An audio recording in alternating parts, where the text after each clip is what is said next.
When we talk about the German war locomotives, one of the most striking cost-saving features are their frameless and lightweight tub tenders. But what's almost forgotten nowadays is that there was a rivaling tender design which could have been even cheaper, at a price. Alongside many others, in 1942 the Austrian Locomotive Works Floridsdorf in Vienna proposed a design for the direly needed war locomotives. While their design wasn't chosen, the tender they've drawn up for their locomotive was chosen to be further developed for use with the Class 50. The winning feature of that tender was that despite having 4 axles, it did not have any bogies, which promised savings in manufacturing. While that type of tender seems very foreign in Germany, the Austrians had a good amount of experience with them, the so-called Steifrahmen tender, rigid frame tender, as they have used them on express locomotives before. And indeed, compared to the Class 50's standard tender, there were about 40% fewer parts, which led to about 30% lower labor costs, and the empty weight of the resulting tender was quite a bit lower, despite having 4 cubic meters more water capacity than the normal one. So 10 of them were built and coupled to Class 50 locomotives, with one of them already featuring the frost protection which should become standard with the war locomotives. And while it seems obvious that this tender design did probably not very well in curves, as if you think about tenders that had 4 axles but no bogies, really only express locomotives come to mind, but not locomotives meant to crawl through curvy secondary routes. And the involved engineers had that concern too. But trial runs showed that tender did actually quite fine, even around tight curves, as a result of the carefully laid out suspension and compensation levers, in addition to the 2 middle axles having a bit of side play. And following that success, the tender design was adapted for use with the Class 52, which, for the most part, consists of the removal of the cover for the cap's backside, as the 52 already has a closed cap itself. It doesn't need that anymore, as well as the addition of the aforementioned frost protection and overall even more simplifications. And ultimately more than 1,000 of them would be built.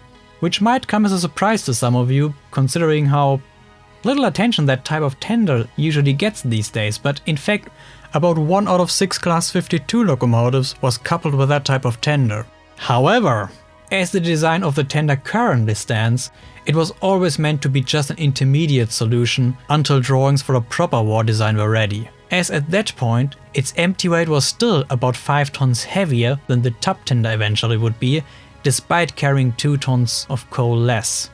But while the tub tender was in development, also the Wiener Lokomotivfabrik further refined their design and eventually came up with a design that also carried those 2 additional tons of coal, so 10 in total, and upped the water capacity from 30 to 36 cubic meters, while lowering the empty weight. As such, the new Steifrahmen tender would have been still a little bit heavier than the tub tenders, but could carry about 20% more water, so at the end of the day its empty weight to load ratio would be about the same. However, due to not having any bogies, it would have been much cheaper to produce than the tub tenders, especially when it comes to the brake rigging.